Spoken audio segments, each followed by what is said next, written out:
बहुत बुलंद आनी चाहिए। जय भीम। ये बात हुई ना। सुश्री बहन कुमारी मायावती जी, परम आदरणीय हमारी नेता, हमारी प्रेरणा स्रोत, उनके आशीर्वाद से आज ये बेटी मात्र 20 दिनों के अंदर, जब मैंने बसपा पार्टी ज्वाइन की, मात्र 20 दिनों के अंदर राष्ट्रीय लेवल का पद दे करके आप लोगों के बीच उन्होंने मुझे भेजा है। इस बात से आप लोग ये समझ सकते हैं कि बीएसपी पार्टी असल में हम लोगों की पार्टी है, हमारे देश की गरीबों वंचितों की पार्टी है, हमारे देश के हर उस नागरिक की पार्टी है जो वाकई में इस देश का विकास चाहता है, इस देश से प्यार करता है, अपने उत्तर प्रदेश राज्य से प्यार करता है। हाथरस में आना आज मेरा पहली बार नहीं है, हाँ, लेकिन सादाबाद की धरती पर आज मैं पहली बार आई हूं। और ये बात आप सभी को पता है कि मैं सादाबाद की धरती पर आज क्यों आई हूं। आपका बेटा, हम सबका भाई, आज आप लोगों के बीच प्रत्याशी बनकर के उपस्थित है, डॉक्टर अवनी शर्मा जी। ये जो आपका बेटा है, ये जो आपका भाई है, इसके लिए आज आपकी बेटी और आज आपकी ये बहन अनुरोध करती है कि आप अपने वोट का सही मायने में प्रयोग करके इनको आपको 2022 में विधानसभा हर हाल में भेजना है। ये ताकत, ये वोट की ताकत आपके हाथ में है। आप अगर इनको विधानसभा भेजेंगे, सुश्री बहन मायावती जी 5वीं बार उत्तर प्रदेश की मुख्यमंत्री बनेंगी, उत्तर प्रदेश का विकास होगा। और आपकी ये जो बेटी आज मंच पर खड़ी हुई है, जिसको उन्होंने आज राष्ट्रीय पद दिया है, आप ये चीज मत भूलिए कि आपकी बेटी भी ये उन्नति करेगी। आप लोग यही चाहते हैं ना?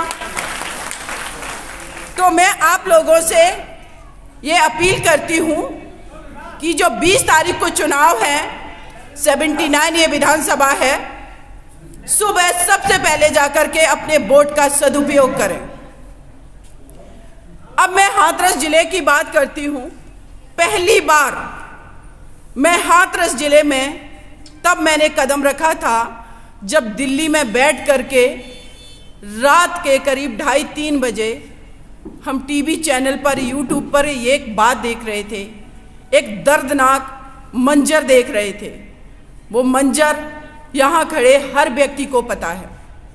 वो मंजर था इस देश की 49% जो महिलाओं की आबादी है, उसकी अस्मिता को जलाने का मंजर था, जो हम सब ने देखा। वो मंजर वो था, वो सिर्फ एक डेड बॉडी को नहीं जला रहे थे मनीषा वाल्मीकि को, वो आप जला रहे थे दलित समाज की अस्मिता को, उनके स्वाभिमान, उनके गरिमा को। इन सबको, इन सारी चीजों का अपमान का बदला आप कैसे लेंगे? एक ही माध्यम है आपके पास, आपके वोट का अधिकार। और आपके इस वोट के अधिकार में इतनी ताकत है कि आप इस चुनाव में ये वोट का प्रयोग करके ये सिद्ध कर दीजिए कि इस देश के अंदर एक छोटी से छोटी बच्ची, एक छोटे से छोटे बच्चा, एक गरीब, एक पीड़ित, एक शोषित, किसी भी जाति धर्म के व्यक्ति का उतना ही अधिकार है जितना इस शासन सत्ता में बैठे लोगों का। ये आपको दिखाना है। उत्तर प्रदेश के मुख्यमंत्री श्री योगी आदित्यनाथ जी कहते हैं ठोको। किसको ठुकवा रहे हो आप?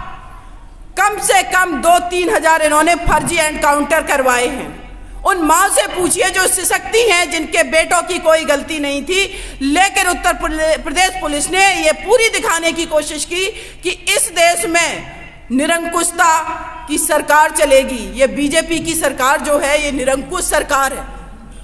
अगर ऐसा नहीं होता तो एक माँ, एक वो पीड़ित परिवार भूलगढ़ी का हाथ जोड़ करके दुआ मांगता रहा, हाथ जोड़ करके गिड़गिड़ाता रहा कि मेरी बेटी को एक बार दिखा दो।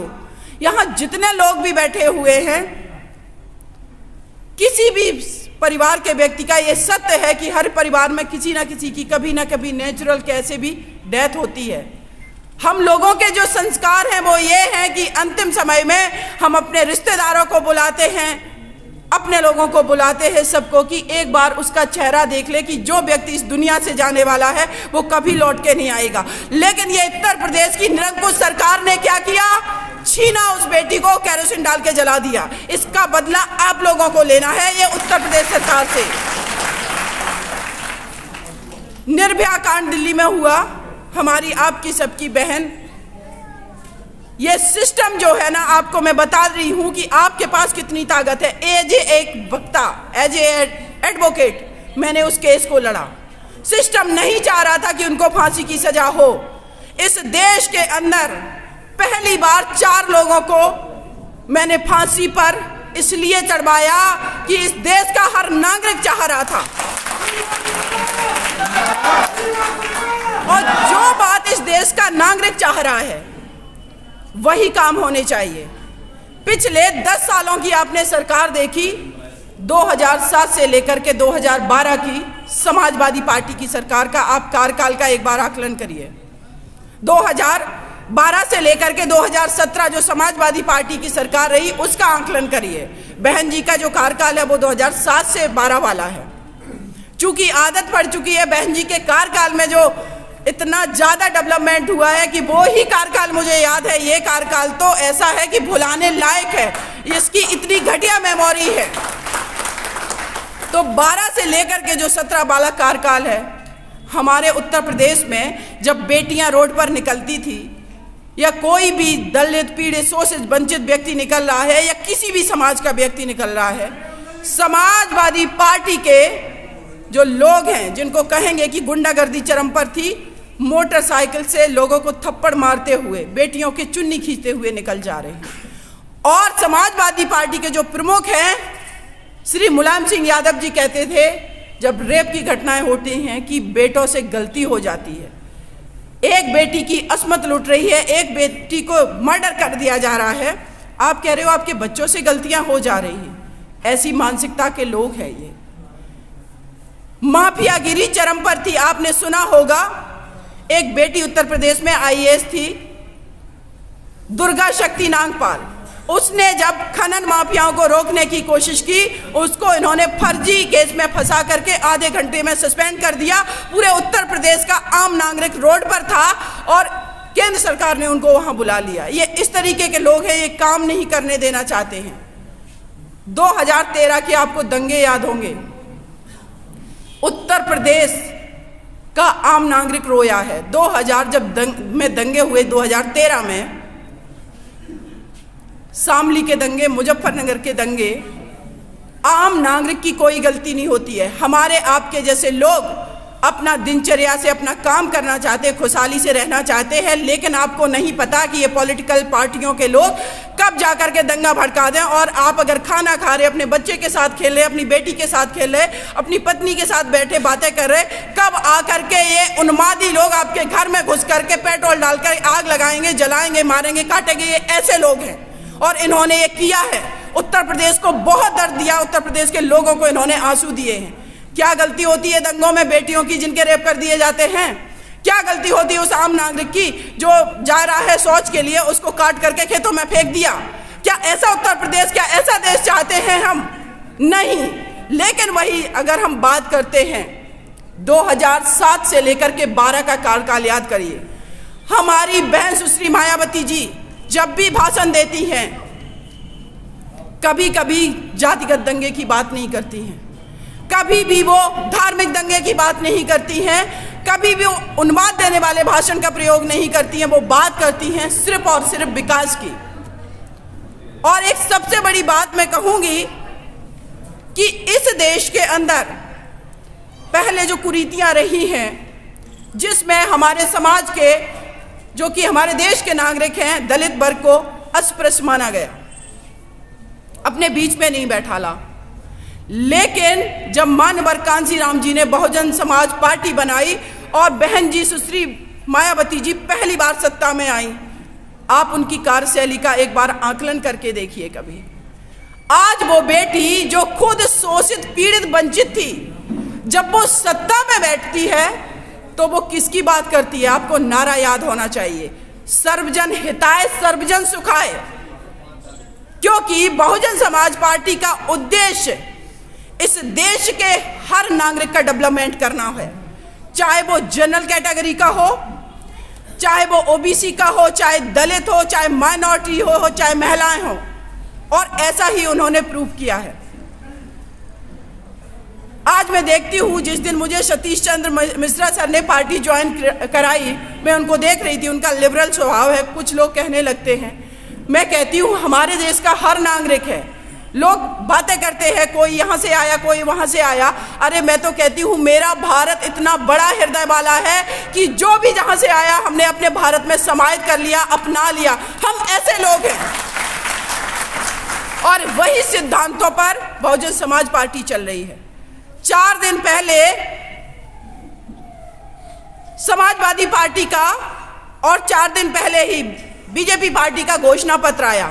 मैं एक चैनल पर बैठी थी, लोग कह रहे हैं, बहन जी, मीडिया वाले पर्सन पूछ रहे हैं कि मैडम आपकी बहन जी कोई घोषणा क्यों नहीं करती हैं, वो कोई अपना मैनिफेस्टो क्यों नहीं निकालती हैं। तो आप लोगों को पता होना चाहिए, हमारी बहुजन समाज पार्टी का जो मैनिफेस्टो है वो है हमारे भारत का संविधान,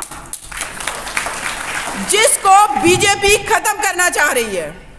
क्योंकि संविधान ने ही हमें वो अधिकार दिए हैं, संविधान ने ही आम नागरिक को वो अधिकार दिए हैं, जीने का अधिकार, खाने पीने पढ़ने लिखने का अधिकार, स्वतंत्र रूप से घूमने का अधिकार। यही सब तो नहीं आपको देना चाहती है बीजेपी पार्टी, और ये सब जो दिए हैं हमारे संविधान ने, उन सबको छीनना चाहती है।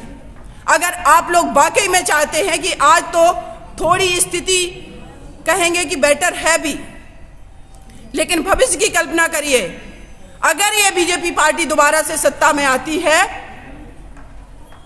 एक नहीं पता नहीं हजारों बेटियों को ये जलाएंगे, पता नहीं कितने माओ को ये दर्द देंगे, क्योंकि इन्होंने ये अपनी सरकार में प्रूफ किया है।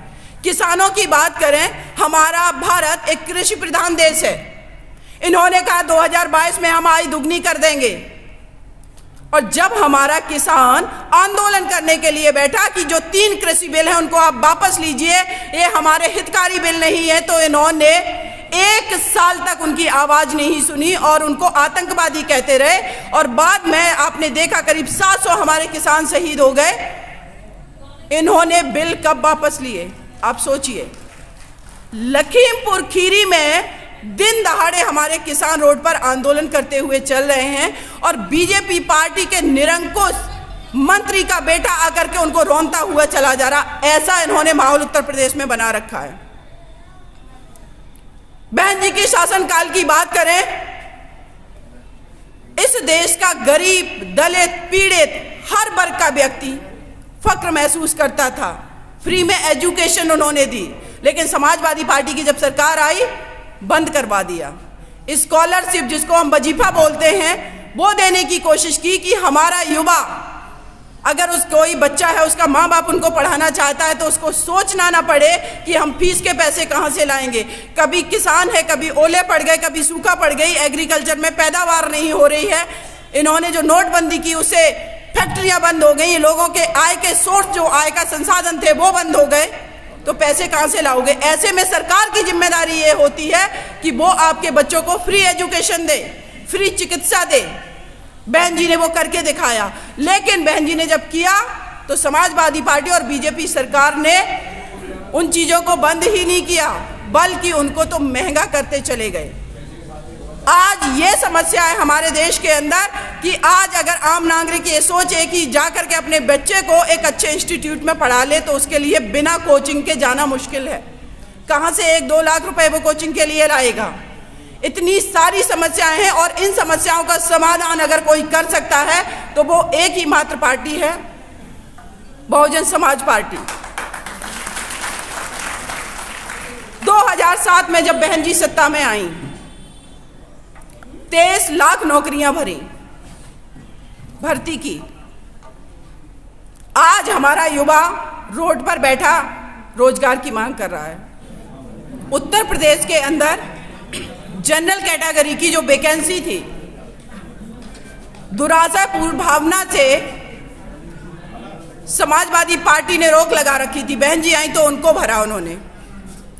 पुलिस डिपार्टमेंट में करीब 1,40,000 भर्तियां की, एक्सप्रेस वे बनवाए, कितनी सारी ऐसी योजनाएं चलाई उन्होंने, मेडिकल कॉलेज बनाए, हर डेवलपमेंट किया, महिलाओं को सुरक्षा दी। किसी भी समय आपकी बेटी रात में घूम सकती थी। लेकिन ये सरकारें जो है, पिछली 2 सरकारें, इनका कार्यकाल आप देखेंगे, वर्णन करेंगे, आप खुद ही महसूस करेंगे। क्या आप चाहते हैं कभी कि आपके घर की बेटी को भी मनीषा वाल्मीकि की तरह ये लोग गैंगरेप करके, मर्डर करके उसको रात में जलाएं? वाकई में अगर आप लोग, हम सभी लोग चाहते हैं, नहीं चाहते ना आप लोग, तो आप आज ये प्रण करिए, हमसे ये वादा करिए कि आपके बीच में जो आपका भाई खड़ा हुआ है, इसको आप अवश्य वोट करेंगे, मेरे अनुरोध पर वोट करेंगे। और ये भाई जो हैं, ये आपको प्रूफ करके दिखाएंगे, आपके बीच 24 घंटे रहेंगे। और साथ में अगर कभी भी जरूरत पड़ी, इन भाई के मैं संपर्क में रहूंगी। हमारे जो जिला अध्यक्ष जी हैं, यहाँ पर विधानसभा अध्यक्ष हैं, ये सारे हमारे जो कार्यकर्ता पदाधिकारी हैं, इनके माध्यम से मैं आप लोगों के बीच लौट के जरूर आऊंगी, क्योंकि आप लोगों ने मेरा काम देखा है। मैं जो ठान लेती हूं वो करती हूं। आपने इसी हाथरस की धरती पर प्रशासन कैसे झुकता है, ये आप लोगों ने देखा है। एडीएम हाथरस में जो थे, जिनसे हमारी लड़ाई हुई थी, हम लोग एक्चुअल में, आप लोग, हमारे देश की जनता, असली शासक आप हैं। आप ही सत्ता में बैठालते हैं। और आप इस भाई को भेजेंगे, अगर डॉक्टर अवनी शर्मा जी को अगर भेजेंगे, तो बहन जी को आप भेजेंगे, 5वीं बार मुख्यमंत्री बनाएंगे और हम सब लोग खुशहाल होंगे। और ये उत्तर प्रदेश समृद्ध होगा और देश में लॉ एंड ऑर्डर, हमारे उत्तर प्रदेश में लॉ एंड ऑर्डर की स्थिति ठीक होगी। यही आप लोगों से मैं विनती करती हूँ। और साथ ही साथ कहूँगी कि अपने घर की बेटियों की सुरक्षा की जिम्मेदारी अगर आपने सरकार बना ली बीएसपी पार्टी की, तो शायद आप निश्चिंत होकर के अपने घरों में बैठ पाएंगे और आपकी बेटियां, आपके बेटे घूमेंगे, पढ़ेंगे, लिखेंगे।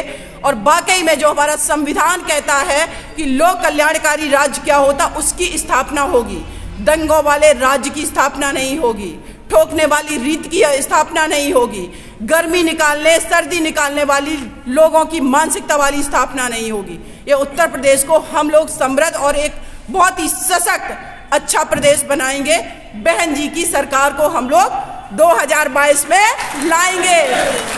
जय भीम, जय भारत।